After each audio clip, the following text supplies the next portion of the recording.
তাহলেই তুমি অনন্ত জীবনের অধিকারী হবে, অনন্ত জীবনের।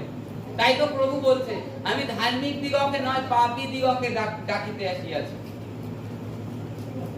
আজকে কি প্রভু জানেন, ঈশ্বর জানেন, যারা ধার্মিক তারা এমনি স্বর্গ রাজ্যে প্রবেশ করবে, কিন্তু পাপীদের কি অবস্থা হবে?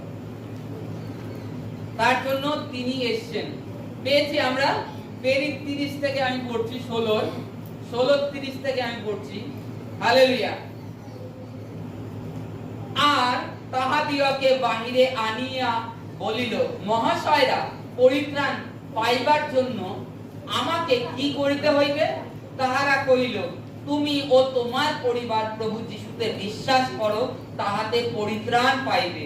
পরে তাহারা তাহাকে এবং তাহার বাটিতে উপস্থিত সকল লোকে ঈশ্বরের বাক্য বলিলেন। আর রাত্রি সেই দণ্ডে সে তাহাদিগকে লইয়া তাহাদের উহারের ক্ষত সকল ধৌত করিলেন, এবং সে আপনিও তাহারা সকল লোক অবিলম্বে বাপ্তাইজিত হইল। হালেলুয়া। এখানে আমরা যদি দেখি পৌল আর শিল সুসমাচারে গিয়েছিল, ইউরোপের ভূখণ্ডে সুসমাচার প্রচার করতে। তা সেখানে এক দুষ্টু আত্মা বিশিষ্ট একটা মহিলা ছিল। তাদের কর্তা মানে মহাজন, তাদেরকে ভবিষ্যৎ বলতো যে আগামী ভবিষ্যতে তুমি এই কাজটা করো, এই ব্যবসা করো, তোমার অনেক অর্থ লাভ হবে। কারণ তার মধ্যে সেই যে স্ত্রীটা ছিল তার মধ্যে দুষ্টু আত্মা ছিল, আর দুষ্টু আত্মা বলে দিত অলরেডি আগে থাকতে যে তোমরা এই কর্ম করো, এই ব্যবসা করো, আর এই ব্যবসায় যেও না, লস হবে। এই সমস্ত কিছু তার কাছ থেকে জানতো, জানার পরে তারা তাই কাজ করতো। তা তখন এই ইউরোপে পৌল আর সিলা যখন যায় সুসমাচারের জন্য, গেলে পরে তখন ওই যে স্ত্রীটা তাদের পিছ তারা ওই গ্রামে পৌল আর সিল সুসমাচার করছে প্রভু যীশু খ্রিস্টের পবিত্র নামেতে। তখন সেই স্ত্রীটা, দুষ্ট আত্মা বিশিষ্ট যে স্ত্রীটা, তাদের পিছন আসছে, পৌল আর সিলের পিছনে এসে বলছে, এই লোকেদের কথা শোনো, এরা তোমাদেরকে পরিত্রাণের পথ জ্ঞাত করছে। এই লোকেদের কথা শোনো, এরা উদ্ধারের পথ দেখাচ্ছে। এই লোকেদের কথা শোনো, এই বলে চিল্লাচ্ছে পৌল আর সিলের পিছনে। তারা চিল্লাচ্ছে, ওই স্ত্রীটা চিল্লানোর কারণে পৌল এক সময় তাকে ধমক দিলেন, যীশু খ্রিস্টের পবিত্র নামে তোকে আদেশ দিচ্ছি, এই দুষ্ট আত্মা, তুই ওই স্ত্রীর থেকে বেরিয়ে যা। যেই বলল ওই স্ত্রীর থেকে এই দুষ্ট আত্মা বেরিয়ে যা, তখন সেই স্ত্রীকে দীর্ঘদিন ধরে যার মধ্যে দুষ্ট আত্মা রয়েছে, সেই দুষ্ট আত্মা সেই স্ত্রীকে ছেড়ে বেরিয়ে যায়। তখন সেই গ্রামের কর্তারা, যারা মহাজনরা ছিল, যে দেখলো যে ওই স্ত্রীর থেকে যখন দুষ্ট আত্মা বেরিয়ে গেছে, তাদের আর ব্যবসাতে আর লাভ হবে না। কারণ তারা আগের থেকে ভবিষ্যৎ জানতে পারত যে অমুক ব্যবসায় গেলে কি হবে, তোমার পরিবারে এই সমস্যা আসছে, তুমি ওর থেকে সতর্ক হও। এই সমস্ত কিছু থেকে সতর্ক করে দিত আগের থেকে সেই স্ত্রীর মাধ্যম থেকে দুষ্ট আত্মারা। তখন সেই মহাজনেরা যারা ওর কথা শুনতো, তারা দেখলেন তাদের তো একটা বড় ক্ষতি হয়ে গেছে, তাদের আর তার মাধ্যমে আর অর্থ লাভ হবে না। তখন তারা পৌলকে সিলকে ধরে বাজারের মধ্যে মারে, প্রহার করে, তারপরে শতপতিদের হাতে সমর্পণ করে দেয়। সেনারা এসে তাদেরকে বন্দী করে নিয়ে যায়। তাদের উপরে কোনো দোষারোপ পায় না, তাদেরকে বন্দী রেখে দেয় রাত্রে বেলায়। তখন রাত্রে বেলায় পৌল আর সিল কি করছিল? পৌল আর সিল প্রার্থনা করেনি, তারা আরাধনা করছিল। রাত্রেবেলায় কি আরাধনা? বলুন আরাধনা। আরাধনাতে এতটাই শক্তি যে ঈশ্বরের স্বর্গদূত স্বর্গের থেকে নেমে এসেছে। আরাধনা করার জন্য ঈশ্বরের স্বর্গদূত স্বর্গের থেকে নেমে এসেছে। নেমে আসার দরুন সেই জেলের যত দরজা গেট ছিল সব খুলে গেছে, আরাধনা স্বর্গদূত খুলে দিয়েছে। তা তখন এই যে সেনারা পাহারা দিচ্ছিল, চৌকি দিচ্ছিল তাদেরকে, তারা ভেবেছে যে কয়েদিরা সব পালিয়ে গেছে। তখন যে কয়েকজন পাহারাতে ছিল সেই সেনারা 2জন কি 3জন রাত্রে গেটের বাইরে তারা নিজের তরোয়াল বের করে নিজেদের গলায় পোজ বাঁধিয়েছে, সুইসাইড করবে। কারণ পরের দিনকে তাদেরকে কৈফিয়ত দিতে হবে, না তাদের উপরে মহাদণ্ড আসবে, মানে শাস্তি আসবে, সাজা আসবে। তারা কয়েদিকে ছেড়ে দিয়েছে। তখন পৌল চিল্লিয়ে বলছে, হে মহাশয়রা, আপনারা নিজেদের উপর আপনাদের উপর হিংসা করবেন না, আমরা পালাইনি, আমরা এখানেই আছি। তখন পৌল শিলের কাছে তারা লাইট নিয়ে গিয়ে দেখে হ্যাঁ কোনো কয়েদি পালায়নি, আর যে কয়েদিরা ছিল তারা কান পেতে পৌল আর শিলের গান শুনছিল। আর এই শতপতি, এই যে সেনারা ছিল, তারা তখন বুঝতে পারলো যে এই লোক দুটো নিশ্চয় ধার্মিক লোক, যদি অন্য প্রকার লোক হতো তবে পালিয়ে যেত। তখন তারা জিজ্ঞেস করছে, হে মহাশয়েরা, পরিত্রাণের জন্য আমাদেরকে আর কি করতে হবে? পরিত্রাণের জন্য আমাদের কি করতে হবে? তখন পৌল তাদেরকে বলে যে পরিত্রাণের জন্য প্রভু যিশুতে বিশ্বাস করো আর তাহার নামে বাপ্তাইজিত হও। কি পরিত্রাণের জন্য? আদাস তোমাকে কোনো প্রভু কোনো কর্ম ত্যাগ করতে বলেনি। কি কর্ম ত্যাগ করতে বলেছে? মানে পাপ, তোমার জীবনের পাপ, পাপটাকে প্রভু যিশুর নামে ত্যাগ করো, পাপটাকে ছেড়ে দাও, হিংসা নিন্দা এই সমস্ত কিছু ত্যাগ করো, তবে প্রভু যিশুতে বিশ্বাস করো আর বাপ্তিস্ম নাও, তাহাতে তোমার পরিত্রাণ পাবে। তাহাতে তোমার দীর্ঘ তপস্যার প্রয়োজন নেই, দীর্ঘ সাধনার প্রয়োজন নেই, যাক বিশ্বাস করো প্রভুতে, পরিত্রাণ পাবে। কারণ প্রভু যিশু সেই আমাদের পরিত্রাণের কাজ, আমাদের পাপ যেটা তিনি ক্রুশে ধুয়ে দিয়ে গেছেন। তারপরে আমাদের মধ্যে সেই ঈশ্বর থেকে পবিত্র আত্মা, প্রভু যিশুর পবিত্র আত্মা আমাদের মধ্যে বিরাজমান করেন, আর ধীরে ধীরে আমাদের পাপ জীবনটা, পাপ শরীরটাকে ধীরে ধীরে তিনি শুদ্ধ করেন। যদি তুমি তাকে গ্রহণ করো হৃদয় থেকে, তবে এবার তুমি জানার পরে, প্রভুকে জানার পরে যখন পাপে লিপ্ত আছো, তখন কি প্রভু বারবার ক্রুশে যাবেন? যাবেন না। কারণ স্পষ্ট আমরা জানি, বাইবেলে লেখা আছে প্রভু ন্যায় করবেন একদিন। কারণ সকলকে স্বাধীনতা দিয়েছেন প্রভু, সকলের স্বাধীনতা ফ্রি উইল দিয়েছে, ফ্রি উইল দিয়েছে। তা আজকে সেই স্বাধীনতাকে দুষ্টতার, দুষ্টামিতে, ভণ্ডামিতে যেন আমরা নষ্ট না করি। ঈশ্বর আমাদেরকে স্বাধীনতা দিয়েছে। আর আসছে, আমরা জানি সামনে 25শে ডিসেম্বর, তার আগে 24শে ডিসেম্বরের দিনকে বাপ্তিস্ম দেয়া হয়।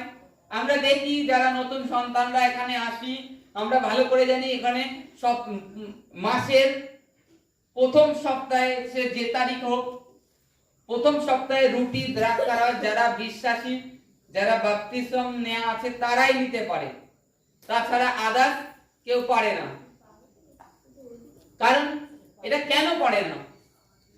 কারণ যারা একমাত্র প্রভুকে উদ্ধারকর্তা বলে গ্রহণ করেছে। আমরা যদি বাইবেলেও দেখি, যখন প্রভু তার প্রভুভোজ স্থাপন করে, নিস্তার পর্ব পালন করে, তখন তার 12 জন শিষ্যকে নিয়েছিল। কারণ সেই 12 জন শিষ্য তার সঙ্গে সঙ্গে ছিল। আদাস কিন্তু আরো লোককে দেয়নি। কেন দেয়নি? প্রভু পার্সোনাল যে কাজের জন্য তার শিষ্যদেরকে আলাদাভাবে বলতেন। কেন বলতেন? এর পিছনে রহস্য আছে, গুপ্ত বিষয় লুকিয়ে আছে। সেগুলো যদি জানতে চাও, অবশ্য তৈরি হও নিজে, যে হ্যাঁ আমি প্রভুকে জানতে চাই। আজকে শারীরিক সুস্থতা ঈশ্বর অবশ্যই দেবে, কারণ আমরা স্পষ্ট যদি দেখি যে সূর্যের আলো ঈশ্বর প্রত্যেককে দিচ্ছেন, বৃষ্টি দিচ্ছেন, অক্সিজেন দিচ্ছেন, তাই ঈশ্বর সুস্থতা দেবেন না? দেবে, তার প্রাঙ্গণে আসলে। কিন্তু পরিত্রাণ সকলের জন্য, কিন্তু তার আগে একটা শর্ত রেখেছে। বাইবেলের সেই শর্তটা আমরা জানি যে প্রভু যিশুতে বিশ্বাস। এখানে স্পষ্ট লেখা আছে যিশুতে বিশ্বাস করে তারা বাপ্তাইজিত হলেন, তবেই তারা পরিত্রাণ পাবে। আজকে যদি আমি বিশ্বাস করলাম, বাপ্তিস্ম না নিলাম, তাহলে কি হবে? আমি কি পরিত্রাণ পাবো? না, পরিত্রাণ পাবো না, উদ্ধার পাবো না। আর আমাকে, আমার মধ্যে সেই পবিত্র আত্মা তিনি, আর যখন আমি বিশ্বাস করব, বাপ্তিস্ম নেব না, তখন কি হবে? পবিত্র আত্মা কখনো কখনো আসবেন আমার মধ্যে, আবার চলে যাবেন। কিন্তু যখন আমি প্রভু যিশুতে বাপ্তিস্ম নেব, তখন তিনি নিরন্তর আমার সঙ্গে থাকবেন আর আমাকে গাইড করবেন সমস্ত পথে, ভালো মন্দ। যদি আমি প্রভুর দিকে কান পেতে থাকি যে প্রভুর আওয়াজ কি আসে, তবেই আমাকে তিনি গাইড করে সমস্ত পথদর্শক হবেন। আর যদি আমরা তার আওয়াজ শোনার চেষ্টা না করি, নিজের থেকে চেষ্টা করি যে আমিই সব, তাহলে তুমি ভুল ভাবছো, তোমার ভাবনা ভুল। এখনো প্রভু যীশু খ্রিস্ট জীবন্ত, আজও তার ঈশ্বর বড় বড় দাসের মাধ্যমে কিংবা ঈশ্বর তার সন্তানদের মাধ্যমে বড় বড় সাক্ষী উৎপন্ন করছে, যা হয় না সেই সমস্ত করে দেখাচ্ছে। তার কি দেখাতে চান ঈশ্বর? আর এইটুখানি আমরা জানি, যদি আমরা সেই অনন্ত রাজ্যে প্রবেশ করতে চাই, সেই ঈশ্বরের আগমনে, প্রভু যিশুর আগমনে, র্যাপচারে যদি উঠতে চাই, তবে আমাদেরকে বাপ্তিস্মের প্রয়োজন আছে। র্যাপচার অতদূর যাব না, যেহেতু অনেক নতুন সন্তান আছে, তারা র্যাপচার সম্বন্ধে তাদের এখনো ধারণা নেই যে র্যাপচারটা কি। র্যাপচার যখন হবে, ঈশ্বর সকলকে তুলে নেবে। আর কাদেরকে তুলে নেবে? যারা প্রভুতে বিশ্বাসী হয়েছে, পরিত্রাণ প্রাপ্ত হয়েছে, তাদেরকেই তুলে নেবে। বাপ্তিস্ম নিয়েছে তাদেরকেই তুলে নেবে, আর আদার্সকে ছেড়ে দেবে। কেন? প্রভু সমস্ত জায়গায়, আমি কি বলেছি, প্রভু সকলকে ফ্রি উইল দিয়েছে। তুমি নিজের ভাবে নিজের মতন জীবন যাপন করতে পারো, যেরকম খুশি, নেশা ভাঙ যা তোমার মন চায়, কারণ প্রভু তো স্বাধীনতা দিয়ে দিয়েছে তোমাকে। এবার তোমার মধ্যে সেই জ্ঞান আছে, জ্ঞান ঈশ্বর দিয়েছে। এবার তুমি যদি সেটাকে সেইভাবে ব্যবহার না করো, তবে তুমি যদি পরিত্রাণ প্রাপ্ত হও, উদ্ধার প্রাপ্ত হও, পাপে জীবন কাটাচ্ছ, তাহলে কি হবে? তাহলে তো বলবে আমার অযোগ্য দাস। আর ঈশ্বর অলরেডি প্রত্যেককে মনোনীত করেছেন। আমি কদিন আগে যিশায় ভাববাদী যে ঈশ্বর আমাদের মাতার গর্ভের থেকে, যিশায় 49 অধ্যায়ে 1 পদে লেখা আছে, হে দূরস্থ জাতি সকল আমার কাছে আসো, আমি তোমাদেরকে মাতার গর্ভের থেকে মনোনীত করেছি। এই সমস্ত দাসেরা জোরে জোরে ঘোষণা করেছে, চিল্লিয়েছে, তাদের জীবনে বিয়ে থা ত্যাগ করে দিয়ে, সমস্ত কিছু ছেড়ে দিয়ে। কেন? তাদের মধ্যে কি ছিল? পোকা ছিল মাথায়? না তারা পাগল ছিল? পাগল ছিল তারা, ঈশ্বরের পাগল। যে তারা এইটুখানি জেনে নিয়েছিল, এই যে জীবন, এটা আমাদের দীর্ঘস্থায়ী নয়, দীর্ঘস্থায়ী নয়। যাক, যদি বলযুক্ত হয় 100 বছর কি 70 বছর, 80 বছর, 60 বছর, তারপরে কি হবে? তাদের মধ্যে, তাদের ব্রেনটে এইটুখানি ক্যাচ করেছিল। এই কারণে তারা সেই অনন্ত জীবনের, অনন্ত ঈশ্বরের খোঁজি হয়েছিল। আর ঈশ্বর তাদের কাছে প্রকাশ করেছে যে আজকে আমরা যে সমস্ত কিছু যুদ্ধের জনরব, যুদ্ধ, এভরিথিং, যে দুর্ঘটনা কিছু কিছু দেখতে পাই, জাতি জাতির উপরে, রাজ্য রাজ্যের উপরে, এগুলো কি? এগুলো সেই সমস্ত দাসের মাধ্যমে ভবিষ্যৎবাণী করে রাখা। তারা আমাদের ভবিষ্যৎ আজ থেকে 3000-4000 বছর আগে দেখে রেখে দিয়েছে। কেন? কারণ কি? ঈশ্বর দেখিয়েছে তিনি সুপ্রিম পাওয়ার। আর আমাদের পবিত্র আত্মা, তিনি তার একটু অংশ দিয়েছেন। এই পবিত্র আত্মাকে আমাদের বৃদ্ধি করতে হবে। কাদের? যারা বাপ্তিস্ম নিয়েছি, পরিত্রাণ পেয়েছি, তাদের মধ্যে পবিত্র আত্মা রয়েছে। এবার আমরা কি চাইবো? অনন্ত জীবনের চাই না অনন্ত অগ্নি চাই? আমাদের কাছে বিচার। কারণ এখানে এই শতপতিরা, তারা দ্বিতীয় কোনো কথা শোনেনি। এই যে শতপতি, 2জন সেনা ছিল, এই সেনা 2জন সঙ্গে সঙ্গে বলছে, পৌল সিলাস যে ঈশ্বরের আরাধনা প্রার্থনা করছিল, স্তুতি করছিল, তাতে স্বর্গের থেকে দূত এসে সেই জেলখানার দরজা সব খুলে দিয়েছে। কি জেলখানার দরজা সব খুলে দিয়েছে, স্বর্গদূত এসে জেলখানার গেট সব খুলে দিয়েছে। তখন ওই যে সেনা ছিল তারা নিজেদের বুদ্ধিটাকে সৎভাবে খাটিয়ে দেখলো যে এই লোকেরা যদি দোষী হতো আর যারা এদেরকে আমাদের হাতে সমর্পণ করেছে তারা যদি নির্দোষ হতো, তাহলে আজকে এরকম তাদের এরা যে আরাধনা করছে, এদের আরাধনায় এতটাই শক্তি যে জেলখানার গেট অবধি এদেরকে আটকে রাখতে পারছে না, জেলখানার গেটও এদেরকে আটকে রাখতে পারছে না। তার মানে এদের মধ্যে নিশ্চয়ই কিছু আছে। তখন তার আগে তারা কম বেশি একটু শুনেছিল, কাউকে যখন অ্যারেস্ট করতে যায় পুলিশ, আমরা জানি জাগতিক ক্ষেত্রে পুলিশ যখন অ্যারেস্ট করতে যায় পুলিশ কিন্তু জিজ্ঞাসা করে কি হয়েছিল, কি বৃত্তান্ত জিজ্ঞেস করে। তখন তদ্রূপ তারাও জিজ্ঞেস করেছিল, শুনেছিল, আর তারা তখন বলেছিল এরা যিশুর নামে সুসমাচার করে। কিছু কিছু লোক এরা পরিত্রাণের বিষয় সকল মানুষকে জানায়। তখন এই ব্যক্তিরা মন ফিরিয়েছে, সঙ্গে সঙ্গে তাদের কাছে বলছে মহাশয় আমাদের পরিত্রাণের জন্য কি করতে হবে? আজকে শারীরিক তুমি প্রভু যিশুকে যখন তোমার শরীরের ভার সম্পন্ন দিয়ে দেবে তখন প্রভু তোমাকে সামলে নেবে। আমরা প্রভুর আরেকটা বাক্য আমরা ভালো করে জানি যে তোমরা শিশুর ন্যায় হও, বলেছে তো? কার কাছে শিশুর ন্যায় হতে বলেছে? প্রভুর কাছে। প্রভুর কাছে যখন তোমরা শিশুর ন্যায় হবে তখন প্রভুর থেকে আশ্চর্য মিরাক্কেল দেখতে পারবে, আশ্চর্য চমৎকার দেখতে পাবে। আর প্রভুর কাছে শেয়ানাগিরি করো, প্রভু তোমার ছেড়ে দেবে, হাত ধরবেই না।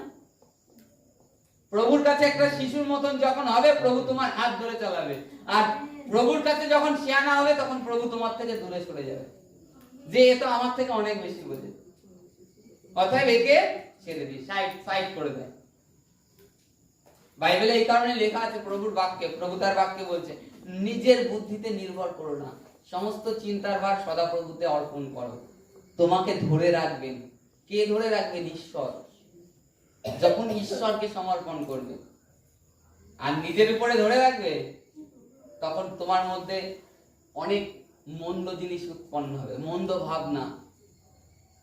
আজকে আমাদেরকে যদি আমরা মনে করি যে হ্যাঁ আমাদের পরিত্রাণ উদ্ধারের প্রয়োজন আছে, যারা নতুন আছি, যে হ্যাঁ আমরা উদ্ধারের প্রয়োজন, পরিত্রাণের প্রয়োজন,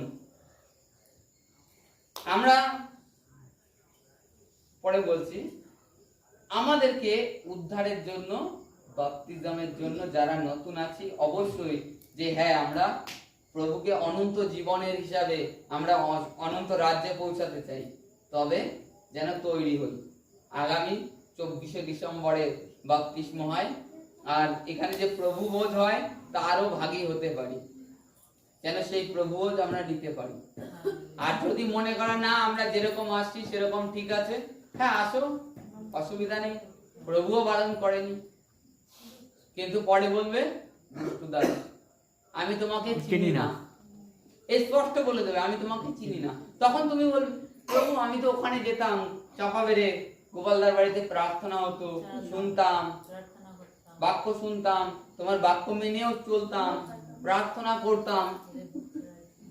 প্রভু ডাইরেক্ট বলে দেবে এক কথা, চিনি না, একে অতা কুণ্ডে ফেলে দাও। এখন তোমাদের কাছে বিচার, কারণ ভালো মন্দ আমরা কখনো একটা পচা জিনিস খাই না, পচা হলে কি করি? ফেলে দিই, কেটে বাদ দিয়ে দিই, ভালো অংশটুকু খাই। কেন খাই? বুদ্ধি আমাদেরকে ঈশ্বর দিয়েছে তাই। অতএব বুদ্ধি বিচার সমস্ত তোমাদের কাছে আছে, যাহা উত্তম তাহা চিনে নাও। Hallelujah, hallelujah.